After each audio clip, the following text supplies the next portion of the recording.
Oke, wah thank you banget buat Mas Oyin udah ngejelasin nih.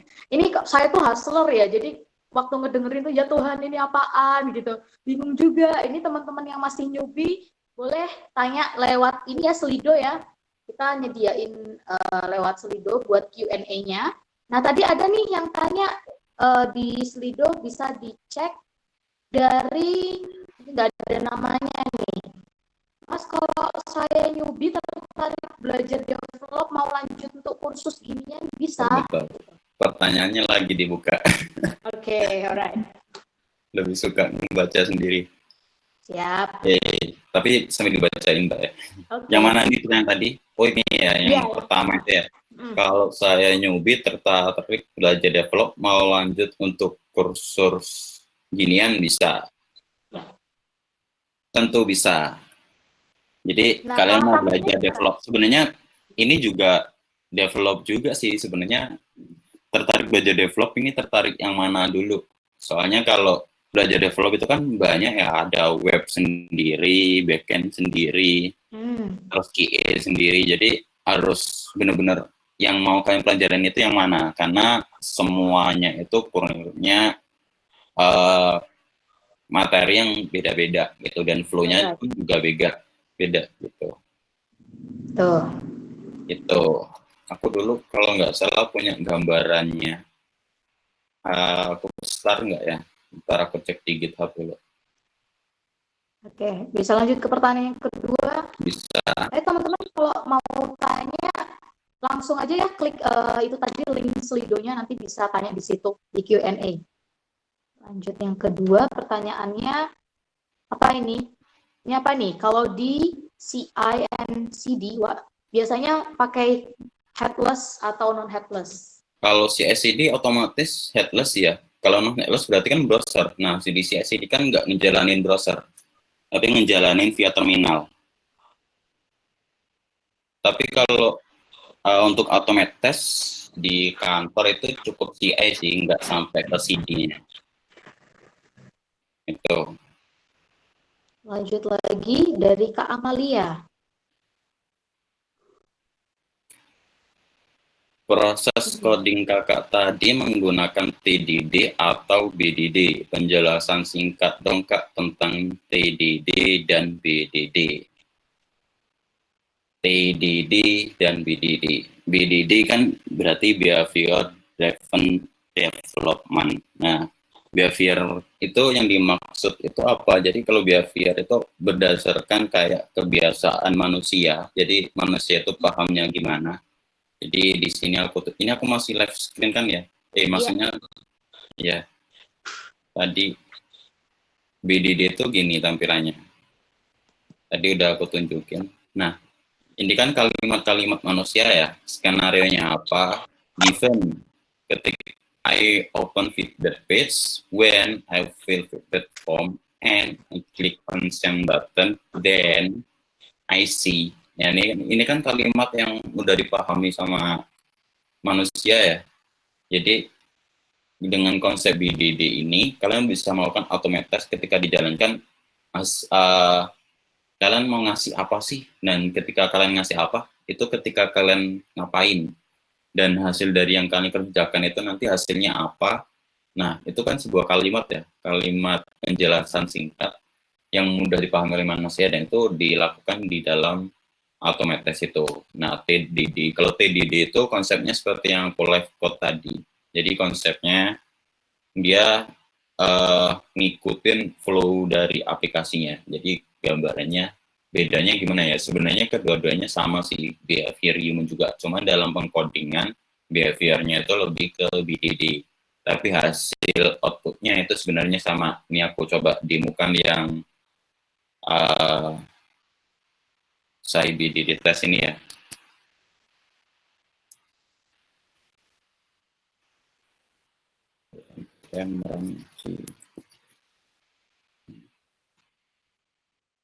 Nah, kebetulan di BDD ini untuk JS-nya itu aku disable.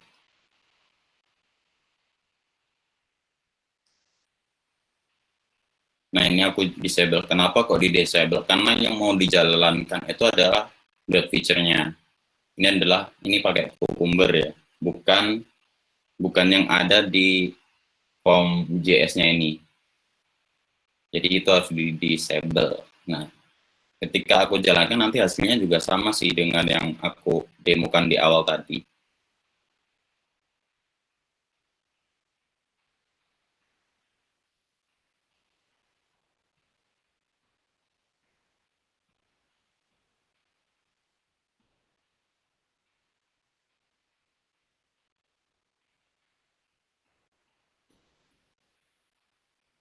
Nah ini, given I open login page,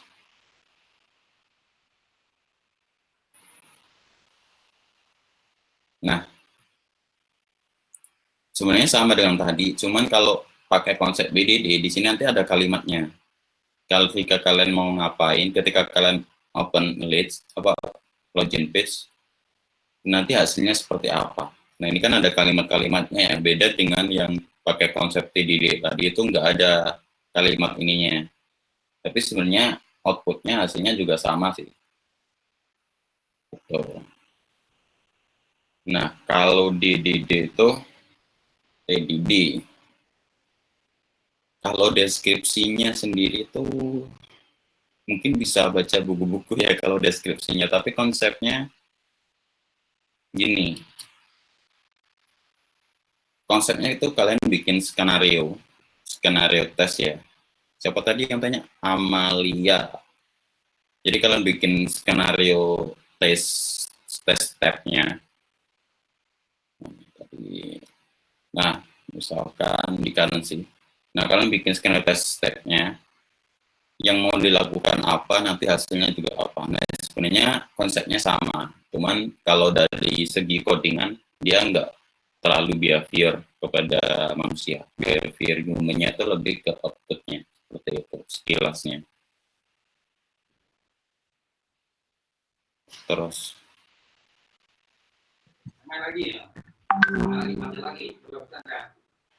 Bisa bantu bacain, Mbak. Ini pesanan bos lagi nih. Oke, siap. Ini tadi ada yang nanya ya. Tadi pas di assertion assertion kenapa Ya, cuma title feedback aja Mas, kalau yang thank you bla bla bla kenapa nggak dipakai? Itu tergantung kebutuhan sih. Kalau mau dipakai juga nggak apa-apa. Nah, sekarang coba kita demokan ya, biar bisa terpuaskan. Mungkin belum terpuaskan karena kok nggak dipakai sih gitu ya. Oke, kita coba buka rakriannya.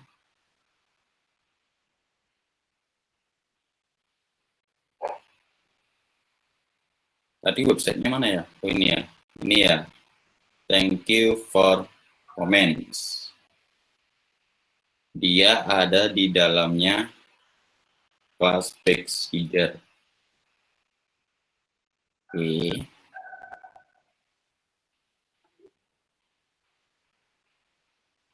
Saya buat di sini.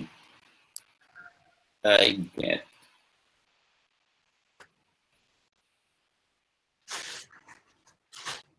contains. Jadi kalau contains itu dia diambil yang mirip, tapi kalimatnya nggak perlu diambil semua ya. Misalkan ini aku kopas segini aja. Jadi nggak harus semuanya dikopas, cukup setengahnya.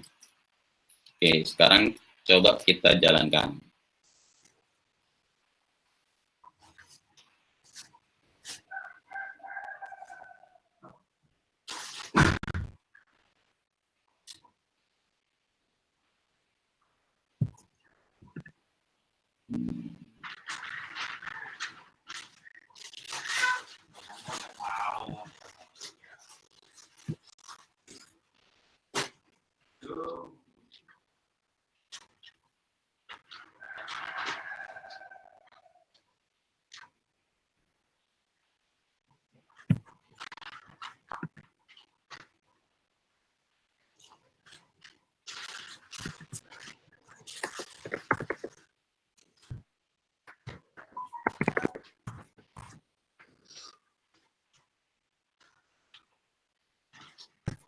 Hore, dapat error.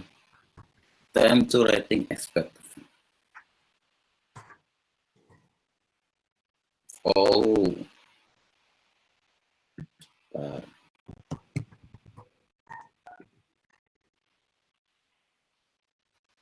Ya nggak bisa manggil ini, kita harus div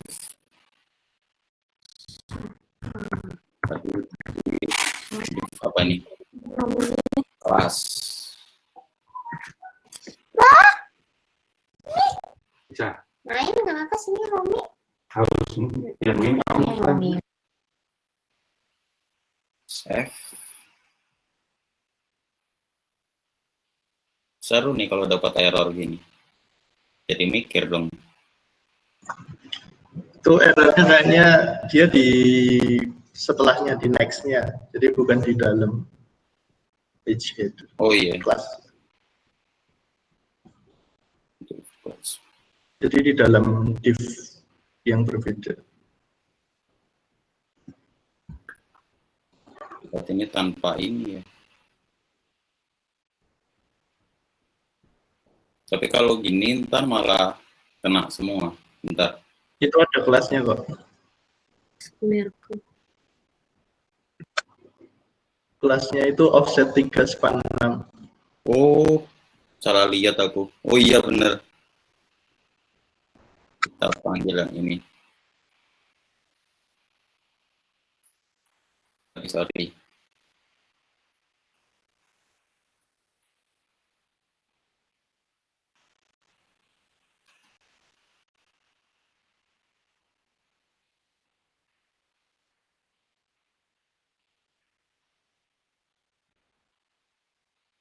Tetap.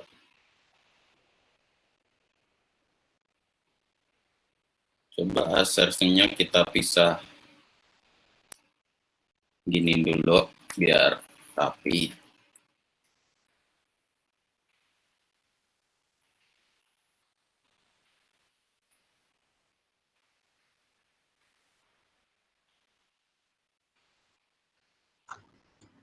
Kayaknya harus nyantumin dua-duanya deh, offset 3 span 6, karena di situ kelasnya kan petik kayaknya.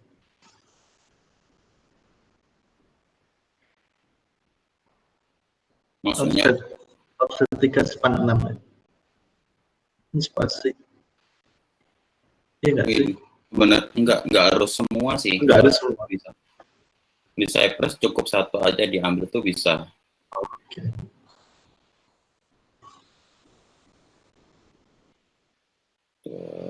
Oke, kita coba dulu nyampe berhasil teman-teman.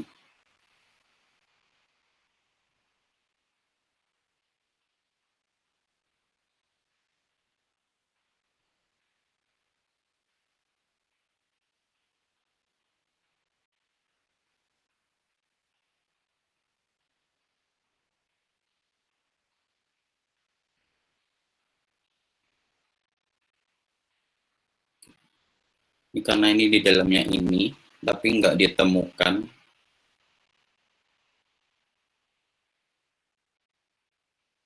Offset 3 kalimat. Errornya tadi apa?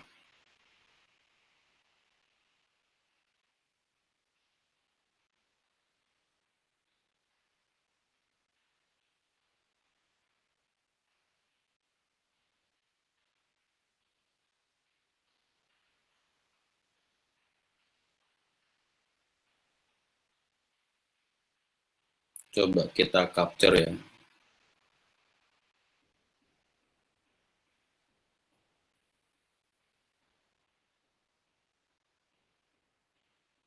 Ternyata ini kalau offset 3 dia itu keambil semua. Sedangkan yang kita butuhkan adalah thank you-nya. Thank you-nya ini dia nggak berdiri sendiri masalahnya. Coba kita pakai clipboard yang ini. Kira-kira masih tetap error nggak? Karena dia penggabungan dari feedback ini. Oh, sorry.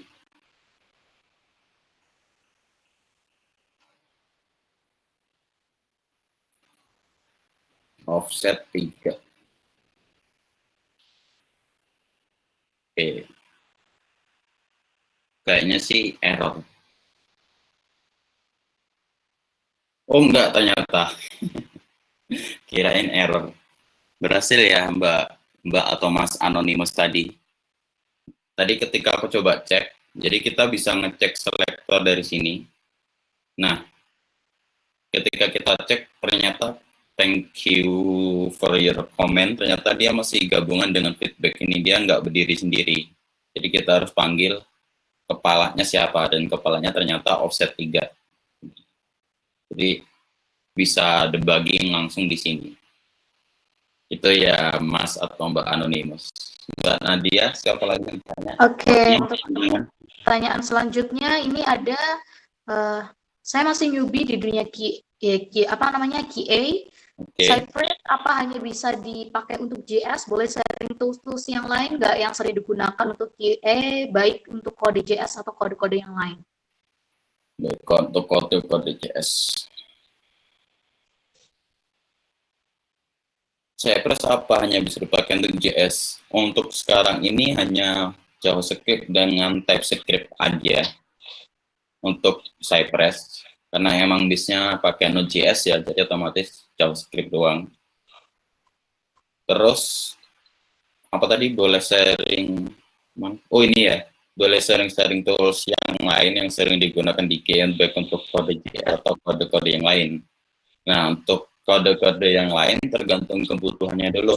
Toolsnya apa dulu? Misalkan mau ngoding API, pakai Cypress bisa, pakai Postman bisa, dan banyak sih untuk toolsnya. Untuk tergantung kebutuhan. Ada juga namanya Catalog Studio. Tapi ya itu tadi, kalau ketika kalian mau pakai tools, kalian harus riset itu sesuai dengan kebutuhan perusahaan atau enggak. Jadi aku mau ngasih curhatan dikit di kantorku saat ini. Di kantorku saat ini Cypress itu masih dalam riset. Sebelumnya yang jadi riset pertama itu adalah Catalog.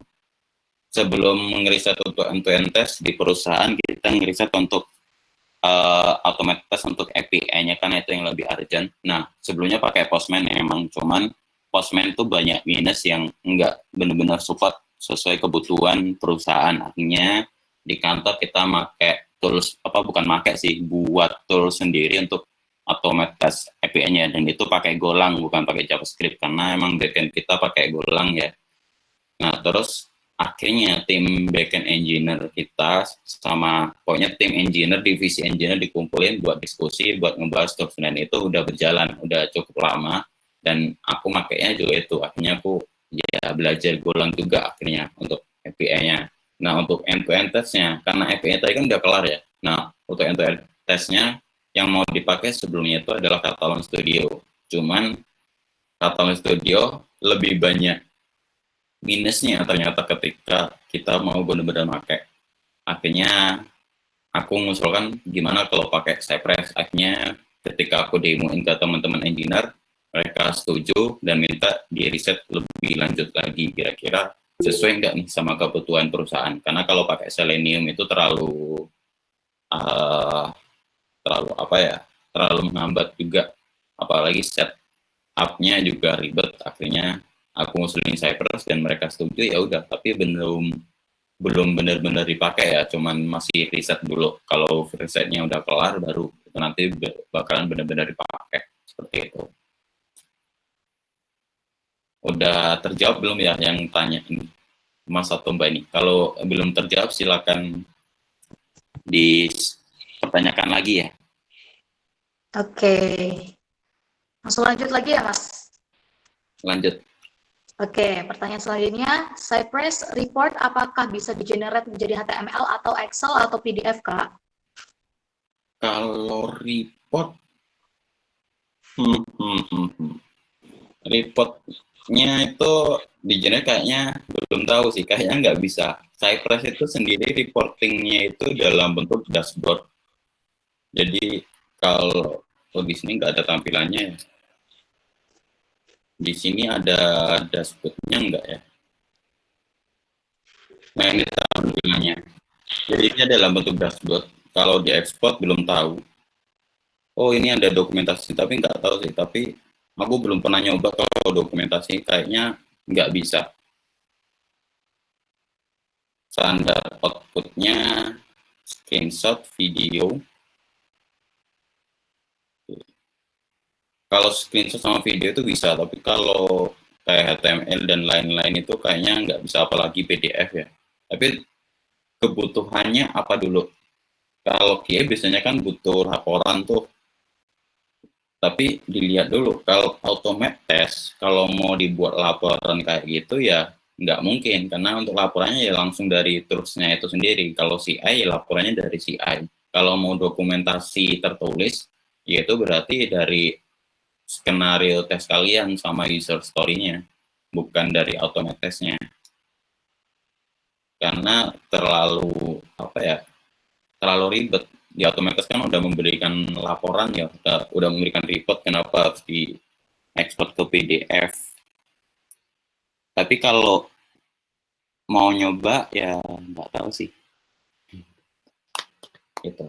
Tapi yang bisa itu Catalan Studio itu kalau nggak salah itu bisa dalam bentuk Excel. Gitu.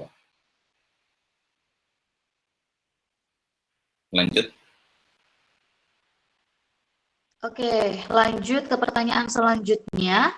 Untuk get field tadi ada ID, name, placeholder. Kenapa kalau name placeholder pakai input, sedangkan ID pakai tagar? Apa emang harus seperti itu? Karena tadi saya lihat ID juga di dalam input. Oke. Dimulai dari mana dulu ini? Placeholder pakai input. Aku tunjukin. Kenapa kok pakai input?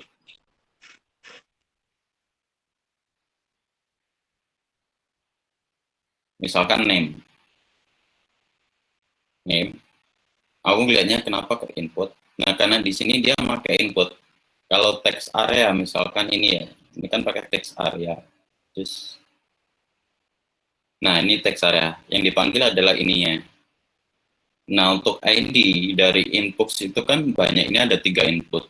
Kalau kalian cukup tulis input doang ya pasti error. Karena kenapa? Pasti Cypress bakal nanyain input yang mana yang mau kalian jalankan. Cypress pasti bakal nanya itu. Jadi harus detail juga input yang mana dulu yang mau dijalankan. Itu kenapa harus pakai ID, name, atau placeholder. Tuh. Terus apalagi nih? Sedangkan ID pakai slash. Kalau itu udah aturan dari sananya ya. Kalau ID itu emang dilambangkan dengan slash, kalau kelas itu pakai dot. Itu. Ya, dan emang ya harus seperti itu udah aturan standarnya untuk pengkodingan. Ini udah menjawab belum ya? Soalnya pada diem-diem semua sih, pakai anonimus semua.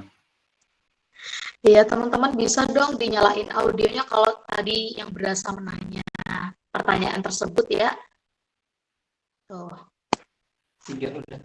Ini lanjut lagi ke ini ya, pertanyaan selanjutnya. Hasil documentation yang pass atau failed bisa dilihat di mana ya, Mas? Mungkin buat report atau bukti kalau sudah melakukan testing. Kalau buat bukti untuk automate test itu pasti hasilnya harus pas. Kalau error berarti harus segera dibenerin. Kalau buat report misalkan ke PM ya, yang buat bukti itu bukan hasil file-nya automate test kalian sih harusnya. Jadi kita harus tahu konsepnya dulu. Kalau kalian pasti reporting errornya di mana, ya ketika ada error kalian screenshot. Misalkan aku menjalankan automate test, tiba-tiba ada error yang kayak tadi yang udah aku perlihatkan tadi gitu ya, yaitu langsung di screenshot aja. Kalau misalkan pakai Jira, langsung cantumkan ke komennya Jira. Kalau pakai Trello, langsung cantumkan buat task baru di Trello, atau pakai Git Scrum, atau pakai tools apapun yang kalian punya. Tapi kalau automate test itu hubungannya bukan ke PM sih, hubungannya adalah ke front end. Jadi nanti laporannya itu ke front end. Kalau ke PM mungkin cuma mengawasi. Karena hasil dari Cypress itu pasti harus pas. Dan untuk ngetesnya pun, ya kalian mau ngetes positif test atau negatif test. Yang aku lakuin tadi itu adalah positif test. Nah, kalau negatif test ya, kalian diskusikan dulu, bikin skenario tesnya dulu seperti apa. Nanti kalau ternyata codingan kalian error, bukan codingan kalian error, maksudnya kalau nanti hasilnya error, dilihat dulu yang error codingan kalian atau dari front end-nya. Ternyata ternyata dari codingan kalian yang error ternyata nggak sama dengan front end. Tapi sebenarnya harusnya yang benar itu adalah codingan kalian ya. Berarti kalau reportnya harus ke front end-nya dong, kalimatnya harus gini dong, assertion-nya harus gini. Kalian bilang ke front end-nya. Kalau buat laporan ke PM, ya kalian screenshot terus cantumkan betul tim kolaborator kalian itu apa. Seperti itu. Kalau emang benar-benar report secara live ya, kalian harus install di CI kalian. Nanti bakal terlihat di situ ketika deploy sebuah aplikasi. Tapi nggak tahu si PM punya hak akses buat ngelihat hasil deploy itu atau enggak. Itu. Masih lanjut, Mbak? Oke, masih banyak nih ternyata pertanyaannya buat dari teman-teman. Ini ada lagi nih. Oh, ada 3 lagi. Oke, saya ini FE engineer, baru mau belajar testing. Pertanyaannya untuk FE engineer sampai sejauh mana belajar testing sebelum testing itu menjadi tugas QA? Untuk FE engineer sampai sejauh mana belajar testing sebelum testing itu menjadi tugas QA. Kalau front end sih, kalau QA itu kan lebih tesnya itu lebih ke ini ya, ke API sama end-to-end test, visual testing, terus flow testing, sama integration. Yang nggak bakal dilakukan oleh QA itu adalah dari unitnya. Nah, dari front ini kalau mau belajar mungkin cukup sampai belajar unit testing aja udah cukup sih sebenarnya. Tapi kalau mau improve ke lain-lain juga nggak masalah. Misalkan front end mau end-to-end testing itu juga nggak masalah sih. Kadang front end juga ada yang melakukan hal itu. Tapi kalau males ribet karena kalian harus ngejar task kalian sendiri, kalian cukup sampai unit testing. Karena QA kalau mau unit testing itu pasti berdarah-darah. Karena kenapa? QA pasti harus paham codingan kalian. Dan itu sangat sulit sekali. Apalagi kalau harus QA yang paham unit testing, nggak cuma codingan front end yang harus dipahami, back end juga harus dipahami dong. Kalau QA cuma paham di 2 bahasa, misalkan, anggap aja QA pahamnya di bahasa pemrograman PHP sama JavaScript doang. Nih. Tapi ketika back end-nya pakai Golang, ya bingung. Itu. Tapi yang pasti nggak sampai dijangkau QA itu adalah unit testing. Karena unit testing itu berdarah-darah kalau untuk seorang QA. Itu sih. Sudah. Ini ada pertanyaan satu lagi nih, terakhir. Oke, pertanyaannya, Cypress bisa menjalankan Cucumber juga ya? Perbedaan Cypress sama Cucumber apa ya? Perbedaan Cypress dengan Cucumber apa ya? Sama-sama tool. Ini kok kayak gini ya? Oh, aku salah. Keklik. Sorry. Cucumber sama Cypress sama-sama tool. Cuman Cucumber itu dia adalah konsep untuk otomatis secara BDD. Dan Cucumber itu dijalankan di semua bahasa pemrograman apapun. Cucumber itu defaultnya dia pakai Ruby on Rails kalau mau ngejalanin, itu defaultnya. Cuman dia support ke yang lain-lain juga. Misalkan, bentar aku coba buka Cucumber.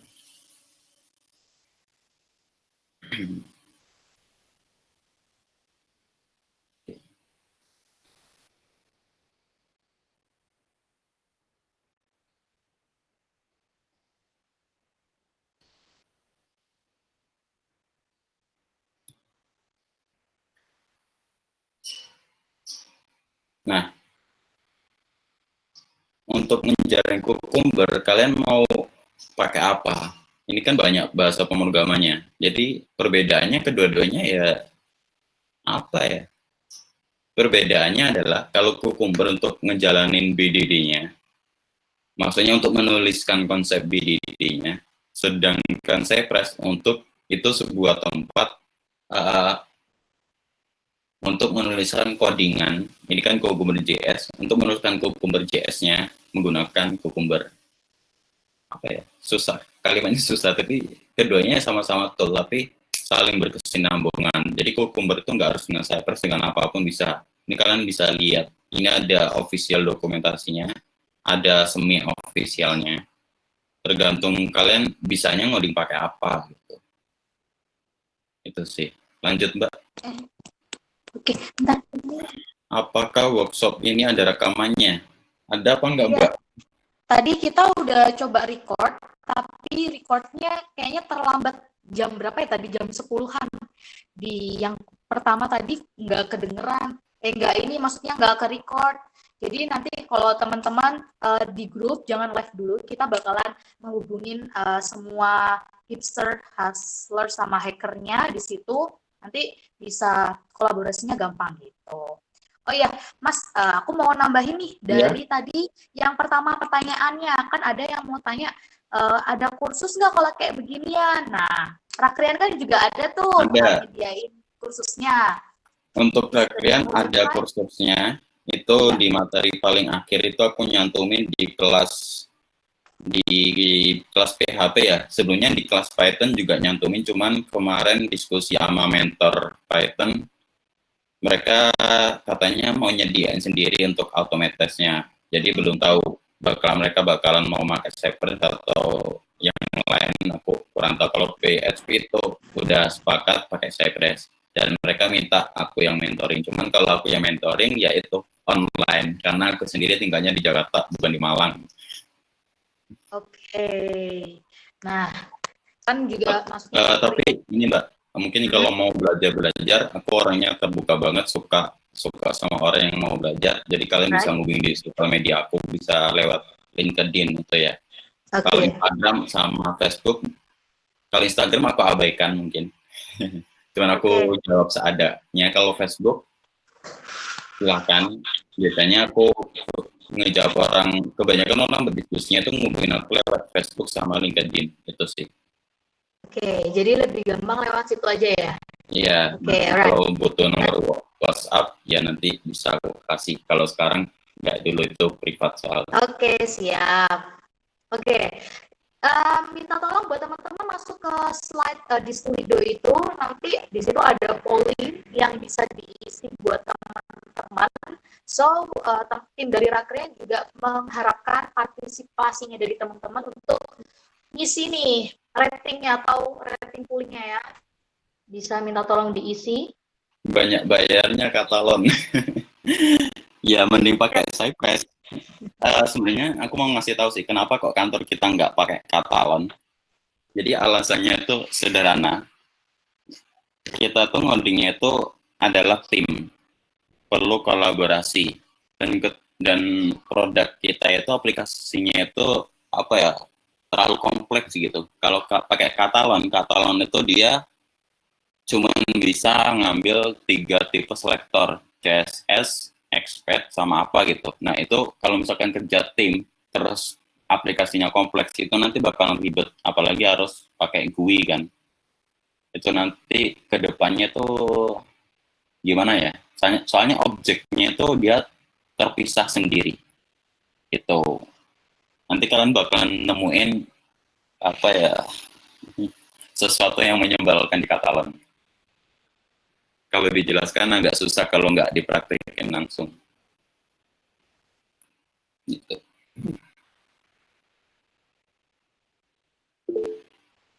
Oke, sudah saya share ya teman-teman, itu di kolom chat, bisa dicek.